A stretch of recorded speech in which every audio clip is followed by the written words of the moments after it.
Tiruchanur flyover Tanapalli క్రాస్లోని Taj hotel పక్క నుంచి వెళ్ళగా వచ్చే శ్రీ సాలగ్రామ వెంకటేశ్వర స్వామి ఆలయానికి వెనుకవైపు ఉన్న పెరుందేవి నగర్లో శ్రీపాద క్షీరాబ్ది నిలయం అపార్ట్మెంట్లో ఈస్ట్ ఫేసింగ్ 3 BHK ఫ్లాట్స్ అమ్మకానికి సిద్ధంగా ఉన్నాయి.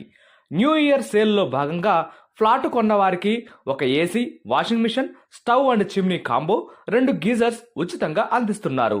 మన శ్రీపాద క్షీరాబ్ది నిలయం అపార్ట్మెంట్లో 1440 SFT east facing 3 BHK flats ready to occupy స్టేజ్లో ఉన్నాయి. తాజ్ హోటల్, తిరుచానూరు అమ్మవారి temple, Edify school, Sri Chaitanya junior college, Shilparamam వంటి ప్రైమ్ లొకేషన్స్ కి అతి దగ్గరలో ఉంది. విశాలమైన car parking, lift, generator, CC camera system, intercom, water softener, rain water harvesting వంటి అమ్యూనిటీస్ ని పొందుపరిచాము. తిరుపతిలో స్థిర నివాసం కోసం అపార్ట్మెంట్లో ఫ్లాట్ కొనాలి అని ఎదురు చూసేవారు 7288055456, 6302303567 నెంబర్లకు కాల్ చేసి ఒక్కసారి అపార్ట్మెంట్ ని విజిట్ చేయండి. అలాగే శ్రీలక్ష్మి బిల్డర్స్ యూట్యూబ్ ఛానల్ ని సబ్స్క్రైబ్ చేసి సపోర్ట్ చేయండి.